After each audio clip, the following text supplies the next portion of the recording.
Hey guys, I want to do something different today. I was just kind of thinking today a little bit about my dad and how lucky I was to have my dad. And I know it's not near Father's Day or anything like that. It's just something I just felt like doing because I was looking at a picture of him and I up on top of Mount Monadnock in New Hampshire.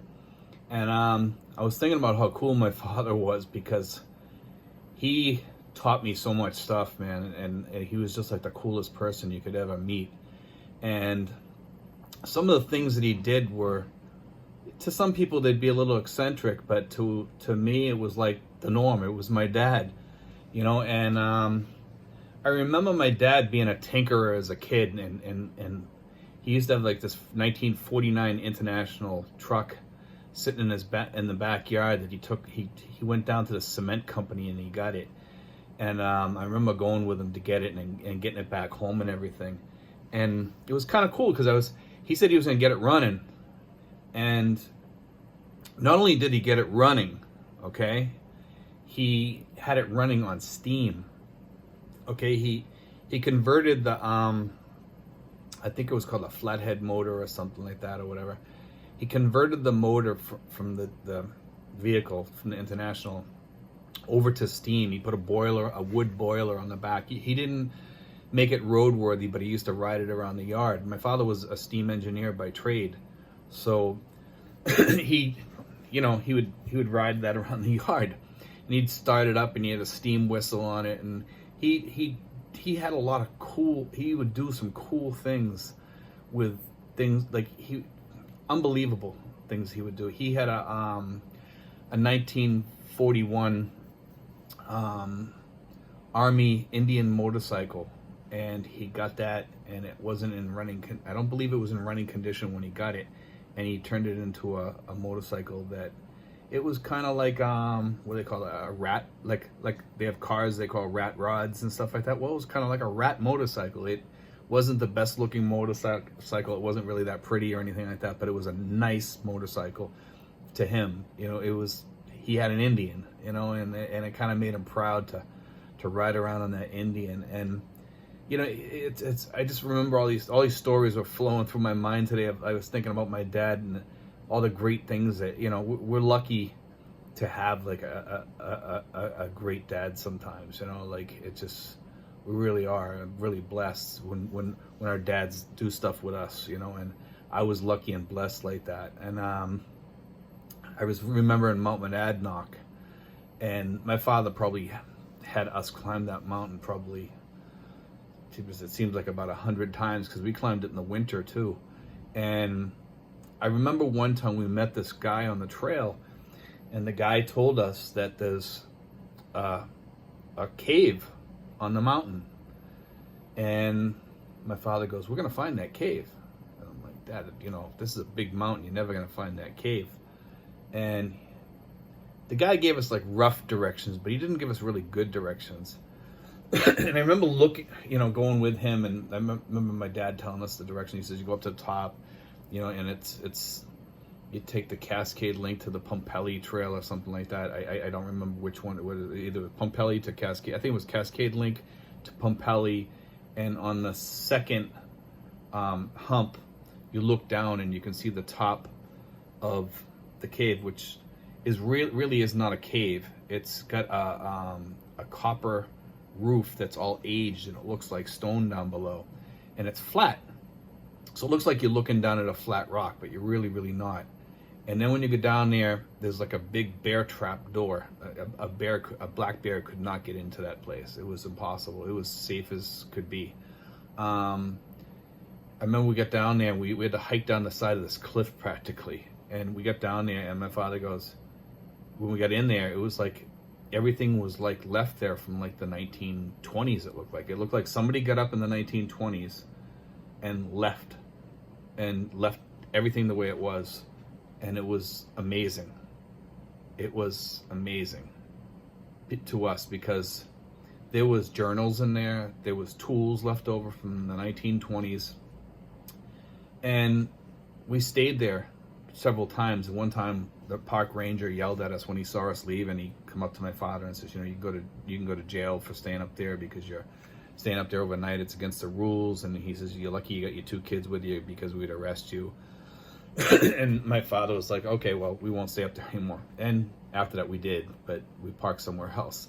And I remember as I aged, the place changed because more and more people were finding it, and the word was getting out. And we had got there just as it had been discovered, because the place where it was very difficult to get to.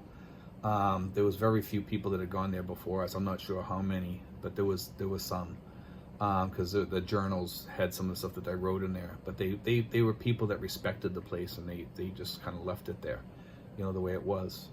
And then as time went on, people would destroy it, steal things. Then came the graffiti, then breaking all the windows out, then ripping the bunks out, destroying the place, chipping their name into the wall, and all kinds of other things. There's not even one tool left there behind. There's not one tool left in that place anymore. The place is basically empty and devoid. It's kind of sad that they did that. I don't know what they did with all the old tools and stuff like that. It's sad that, all that stuff is gone. But I remember, all the good times that we stayed up there and camped up there and cooked food. And, we'd have chicken soup or pork and beans or something like that up there. And it was just good times, And I remember climbing that place and just the awesome memories that brought me, And I look back at that now. I still have a picture with me and my dad on top of Mount Monadnock, and him, holding my hand, and we're both wearing cowboy hats.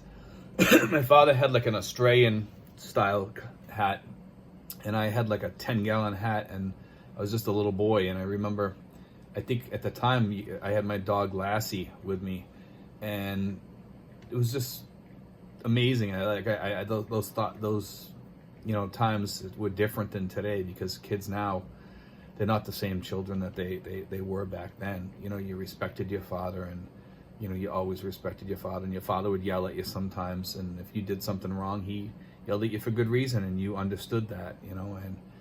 And today it's not the same. It's just changed. Kids today, they've lost that respect for their parents. They've lost that respect for people. They're all about themselves now, and my father taught me to respect people and have respect for your elders, and I've always had that, and I'll never lose that in me, and I've seen this younger generation just basically go to hell, and it's kind of sad that it is that way, but it just is sad. And my father always had great stories too. My father would talk about when he was in the Navy and tell me stories about how the ship that he was on got sunk by a kamikaze, and the ship that pulled up next to the ship to rescue him, because the ship was damaged beyond repair. They picked him up and they took him onto that ship, and he realized it was the captain that was on the USS Ward before at Pearl Harbor.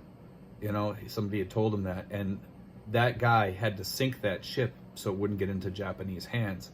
So he fired, I think, a couple rounds into the side till it sank to the bottom off of Ormoc in the Philippines, which is kind of a fascinating story since I live here now.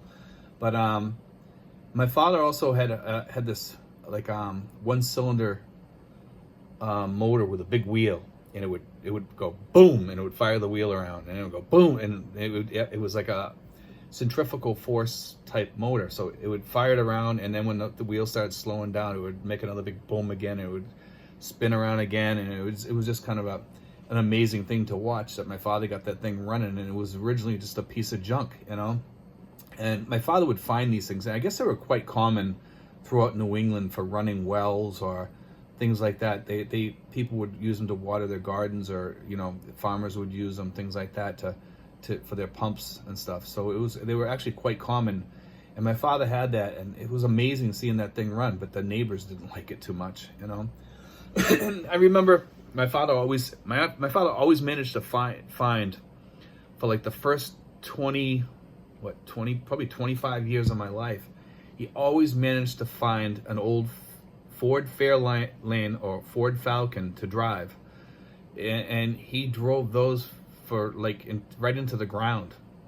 And then when he drove it into the ground, he'd show up with another one. And I remember him pulling up in the driveway once after he went and found one. I think it was down in Malden, and literally it belonged to this little old lady, and she just drove it to the supermarket. So it had like almost no miles on it. It still had the things hanging from all the dashboard stuff, the knobs and everything.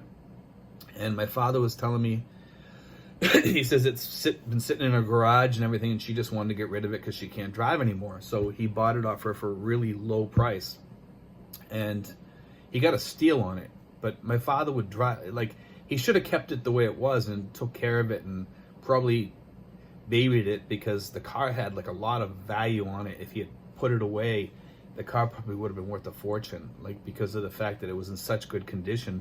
And the paint was original. There was no rust on it. It was in perfect condition. The seats still had like a new smell to it. And this was like, I want to say, probably like in maybe the 80s, And it was like a 64 Ford Falcon or something like that. And it had just sat in this lady's garage, and she just drove it every once in a while. It probably had like maybe 10, 15,000 miles on it, tops, if that.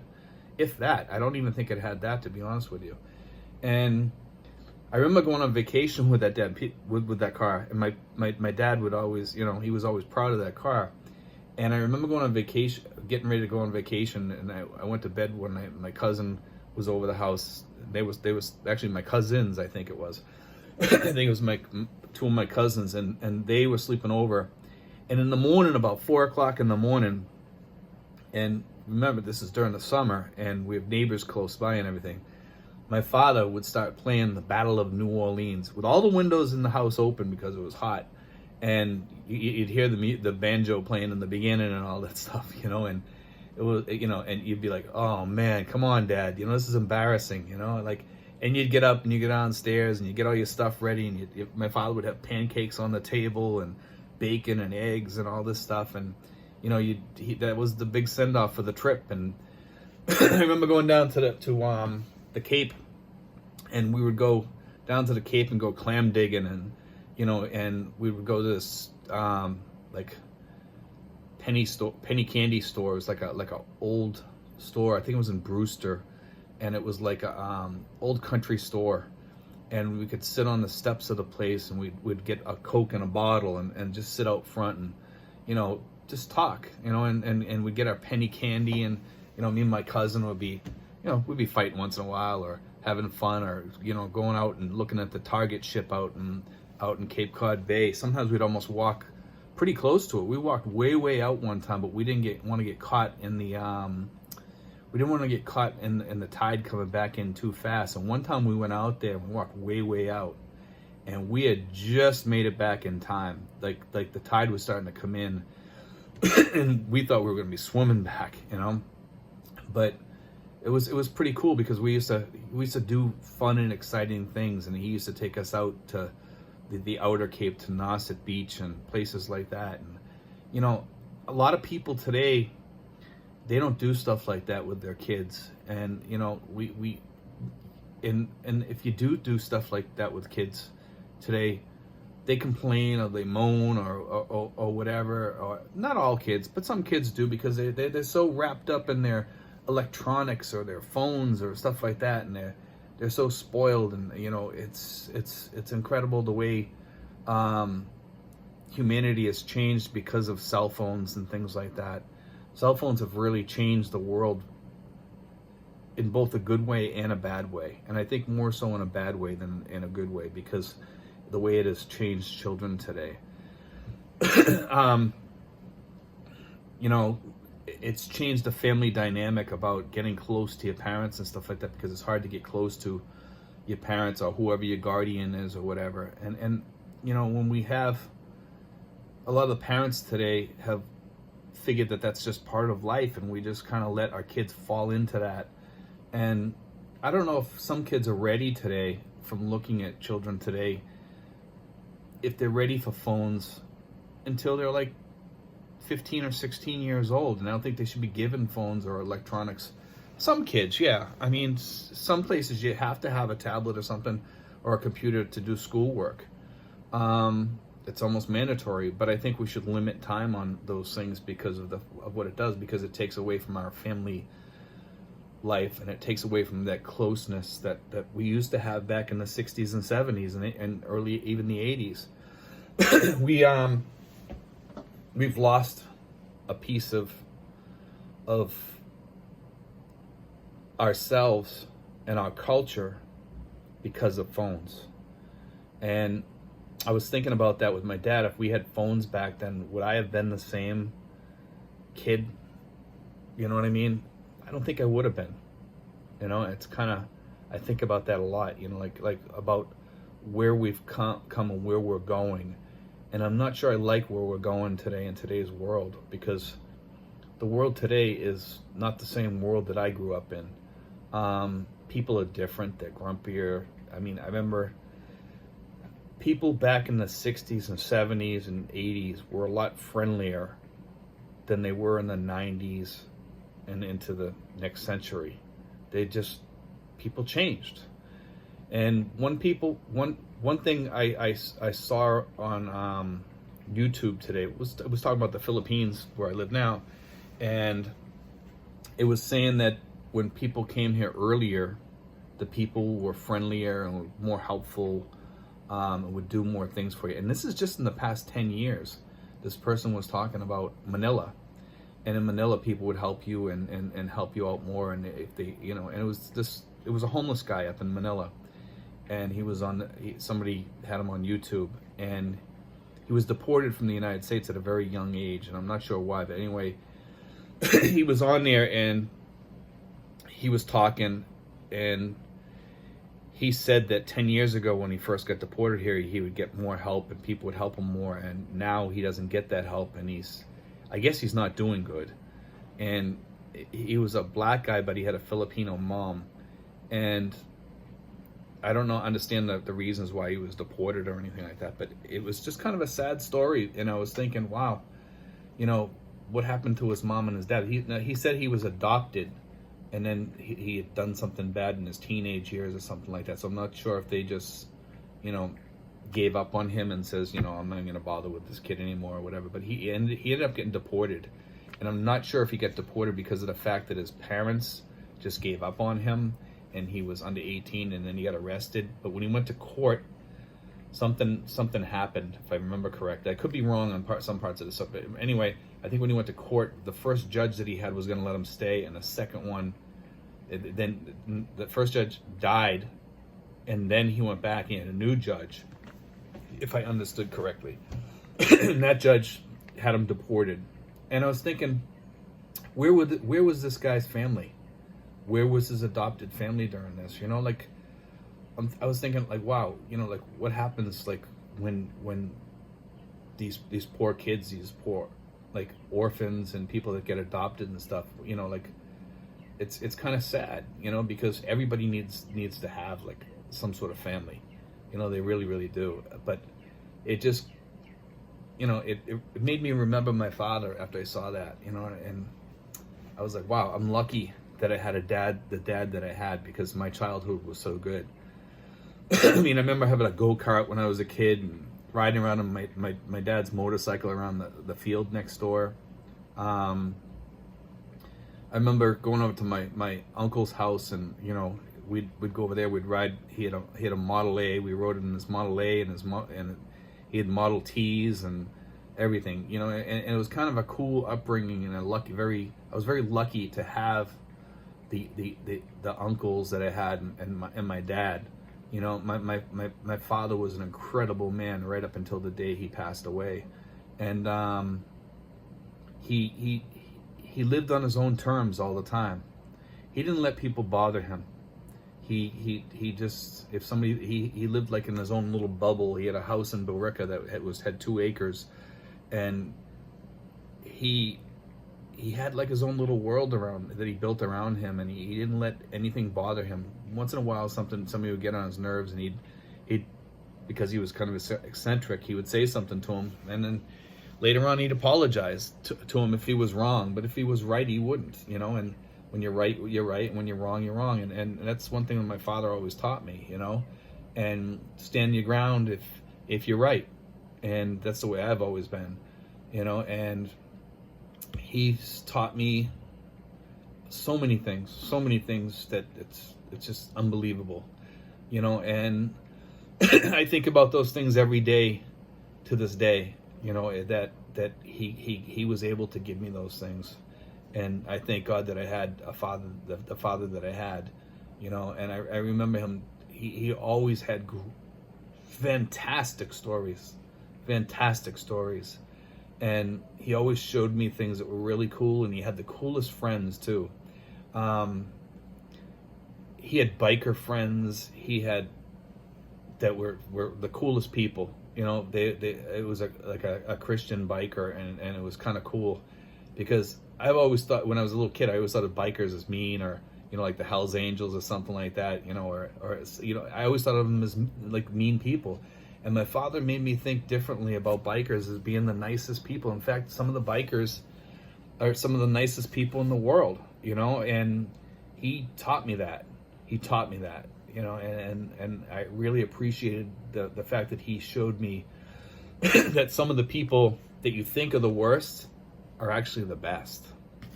He taught me that, like, some of the people that you see in the streets and stuff like that, the people that played music in the streets, were some of the coolest people. He'd stop and talk to them, you know, and he'd have these cool conversations with them that were unbelievable. And I kind of carry that piece with me, that, you know, that when I see people in the streets, I never look down at them. Never ever. You know, I know in the Philippines there's a lot of scammers in the street, some of these people, you know, whatever. But I always try to help people out. I always try to leave people better than when I first met them. And I don't care whether that's an ex-girlfriend or whatever. I always try, and sometimes it's impossible. I mean, there's some people you can't leave that way because they're just impossible. But most people in my life, I've left better, in a better way than when I met them. You know, like, I've always tried to have relationships. If I left in a good way, where we could still be friends or whatever. If I didn't, sometimes I would contact the people and say, hey, why did you leave this way, or whatever, you know, we can still be friends. And with most of these people, I became friends with them again, you know. And sometimes we'd meet up, hang out. And some people you can't be like that. They're just these unforgiving idiots. My father realized that there are people out there like that. But, you know, I took on a lot of my dad, you know, because of the fact that, you know, he taught me what's right and wrong and what's moral. And, you know, when people say things about me that aren't true, it really hurts me, you know. But I don't let those things hurt me anymore, you know, because my father told me one time, he says the only time life is going to be perfect is when we go to heaven. And I was thinking about that, and he says, but you can always fight for your right to be happy. You know, you always have the option of you're the one who makes your life your own direction, you know. And I just remember all these things that he taught me. I remember one time when I joined the Navy, and this is like the best story, because as a kid, my father was never really like a person that would come up and hug you or kiss you. He never told you that he loved you much. He was a person that showed you that he loved you, but he never told you that he loved you. So I always had that thought in my mind, well, Dad's never told me that he loves me. He showed me by things that he does for me and stuff like that, but he never really told me that he loved me. So I was kind of getting mad about that, because when I got older, when you're a teenager, sometimes you're kind of a jerk. And I was a teenager. I was 17 years. I just turned 16, turned 17. I just joined the military, and I remember my dad. I could tell something was bothering him, but I didn't know what was bothering him. And I was telling him, you know, I remember the day I got up to go into the Navy. It was early in the morning. It was probably like about I think about 9 or 10 in the morning. My father usually wasn't up then, but that day he was up. And I didn't have to take much to go into the military. They told me that this is all I need, and they told me whatever I needed, and I had that in a little bag. And I remember going outside when the recruiter pulled up out front, and I was so enthusiastic about going into the Navy and so proud, to be joining the Navy, and I was finally going to get away from home. Like you want to get away from home the first time. You really, as a kid, as a teenager, you want to get away from home. Sometimes, not everybody, but I wanted to get away from home. I wanted something different, and I remember walking outside, and my father was looking towards the back of the yard, and I says, "Well, Dad, I gotta go. I'll talk to you later, right?" And I went to see him to give him a hug, and he kept looking the other way, and when he turned around, he had tears running down his eyes.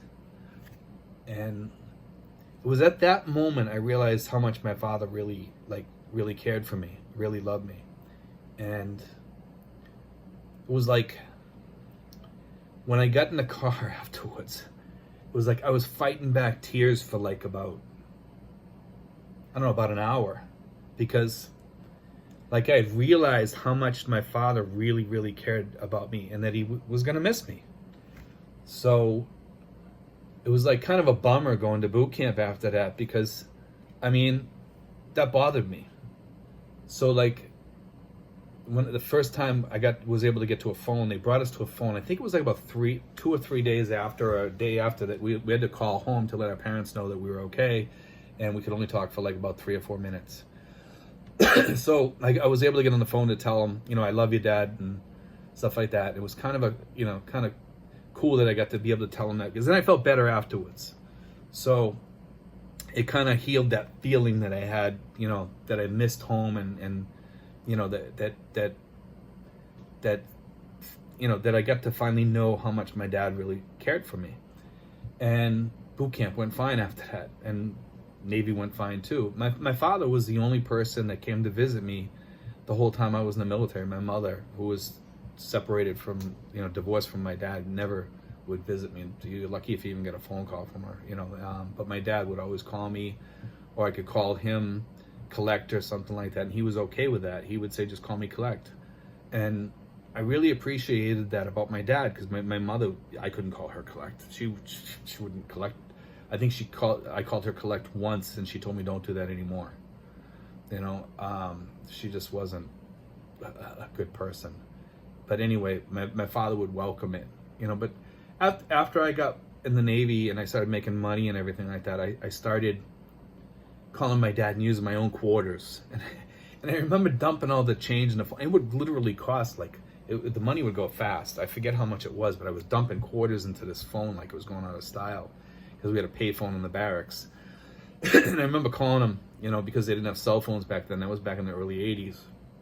And I always wanted to talk to my dad, and because my dad would always be telling me what's going on at home and telling me different things. But when I got in the Navy is when I really started appreciating my father. But after I got out, even after that, we became the best of friends.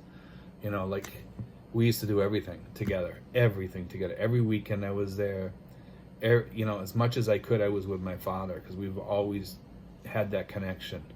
And then he died back in 2011, and after that, I felt like I lost my best friend. It was devastating. But anyway, guys, I just want to kind of share that story with you. It's just kind of a cool story. Some of you might be bored, but gives me a thumbs up or a thumbs down. Subscribe. Be sure to share it if you think it's a good story or whatever. But anyway, guys, we'll talk later. Take care. God bless.